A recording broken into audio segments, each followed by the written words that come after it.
Hey, welcome back. It's another video discussion, one-sided discussion.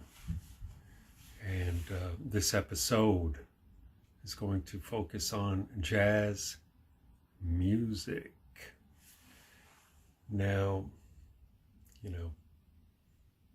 my intro to jazz mainly came through friends playing jazz records for me. I didn't grow up in a household where there were any jazz records played. You'd come across jazz in the course of watching TV or, a movie soundtrack or something like that, or in a TV show where it's usually like a very played to comedic effect view of jazz musicians and jazz music in general. But anyway, if you wanted to get into jazz, here's just a couple of thoughts about it. One way would be to read all you can, read record reviews, read them in a magazine or a book, read them off of Amazon or something like that, and familiarize yourself with some of the main labels and things like that. There's obvious jazz labels that anyone would probably have heard of.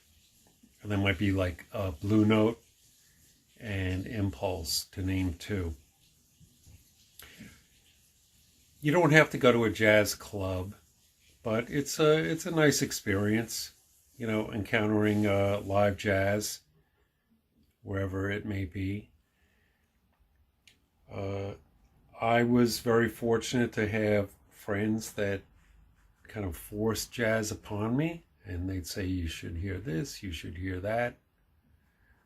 Also, if you're in a record store, literally step out of your comfort zone and go into the jazz section if they have one, and just start flipping through the records. And you see someone there who's an expert.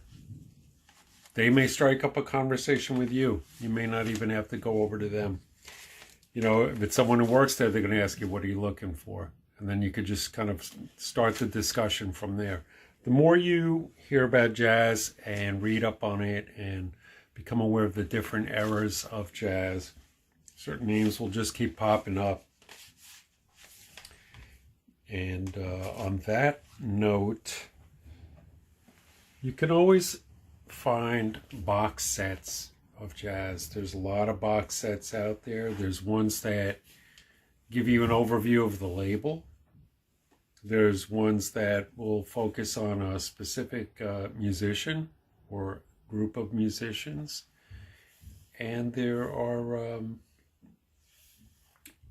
ones that focus on a label, one that would focus on a specific musician or musicians, and also probably a specific era. So having said that, this one I picked up actually technically not in a record store. So it's pretty good. The sound quality could be a little bit better, but it's a good overview of the bebop era. Bebop spoken here. This is a 4 CD box set. Comes with a little booklet also. And this is on the proper label. It's interesting, just as a side note, how when you see the Japanese pressings or European pressings of jazz records and music, and this is, a generalization on my part, but that they're a lot more lovingly constructed. And I'm sure to a certain extent some recordings have their preservation is directly linked with that. Okay, moving right along. This was another one I picked up. Oh yeah, Verve is another label. The Complete Norman Granz Jam Sessions. These are, of historical note for all the musicians that stopped in on these jam sessions. This is the kind of thing where it needs revisiting from me. You'll have an all-star cast, and It's very free form. To my recollection, it's very free form the way that it's put together. Again, it is what it is in terms of sound quality, and you just gotta bear with that. Okay, here's a box set, the greatest jazz divas. Ella Fitzgerald, Nina Simone, Billie Holiday, Sarah Vaughan, Dinah Washington, Anita O'Day, Peggy Lee, and many more. This is a 3 CD set. Nice overview of their respective oeuvres. This is a Jazz Noir CD box set. Jazz works that are somewhat affiliated with movies, probably off soundtracks or related albums, thematically linked. This is real nice. This one is Coltrane at the Village Vanguard. This is a 4 CD set with a nice little booklet. Very nicely done. Some of these, the recordings, they are what they are. I don't know that they'll ever, be fantastic sounding. I'm sure there's a certain amount of remastering you can do. This is another cool jazz label, Prestige. And this is a nice little double CD. So like I was saying before, the more that you look into jazz and certain kinds of jazz, certain names will just keep propping up over and over again. Stan Getz, Miles Davis, John Coltrane, Thelonious Monk, and on and on. And having said that, if you're in a store that has used records or CDs, sometimes you flipping through the racks. A lot of record collecting and listening depends on you to take a risk.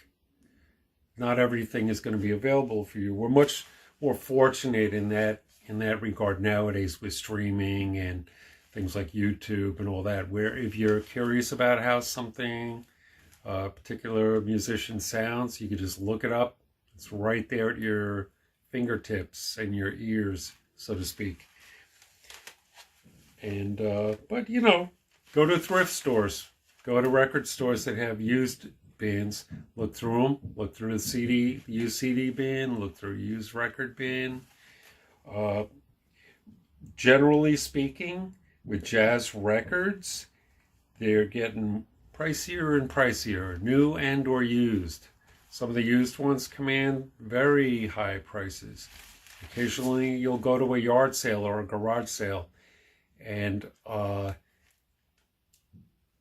records you'll have to sift through them, but occasionally you'll find some nicely preserved records in a box priced ridiculously low. Sometimes it's worth it just to get it for the cover. The record may be kind of in terrible shape, but the cover's in good shape. If it's $1 or something like that, hey, go for it. But here's just a few jazz CDs from me, a self-confessed jazz novice. I'll just run through them real quick. Ornette Coleman Trio, the Golden Circle, Stockholm. Cal Tjader and Stan Getz Sextet. A little best of Nina Simone. Coltrane Plays the Blues. Thelonious himself. A Prestige CD of Eric Dolphy. Count Basie, Atomic Story. All the drummers out there, Gene Krupa and Buddy Rich album that they did together. We have Modern Jazz Trumpets compilation. Masters of Jazz Storyville, the sampler. And then, there's newer jazz being made all the time, of course, besides people that just adhere to a stylistic format of bebop or, swing influenced jazz or any other kind of trad jazz in the like Louis Armstrong days. There's also, jazz fusion and, kind of newer takes on jazz, contemporary jazz, you might say. And having said that, one musician is Ches Smith, and he kind of straddles that jazz, world music, avant jazz, stylistic variety, because he's played with people like John Zorn and his own solo stuff. And here's another Ches Smith, great stuff. And every now and then you'll have somebody do a new take on. They'll either do something like there's a lot of CDs out there of like jazz updates and revisions of the Cole Porter songbook, or Gershwin redone in jazz style. There's a lot of that out there. And then I suppose maybe you could say the flip side of that might be the occasional excursion into a different take on jazz. Like I have this Hal Wilner presents Weird Nightmare, Meditations on Mingus. And this has, who does it have on this?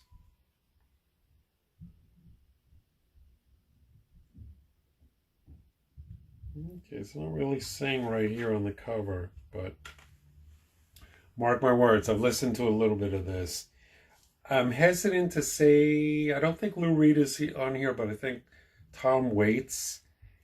And if I could see anybody on here, I would definitely mention it. But they're not listing it right here. It eludes me. But if you want to look it up, it's called Weird Nightmares, Meditations on Mingus. The House of Train Built, one of many Impulse Records sampler compilations, label overviews.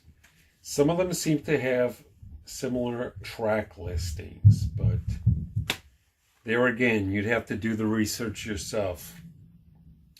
And I think that's about it for this episode.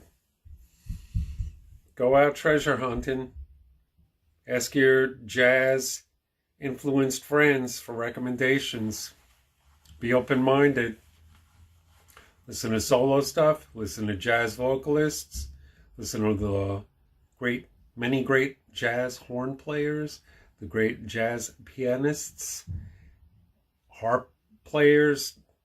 Almost every instrument has been run through the jazz mill. So give it a listen. See you later.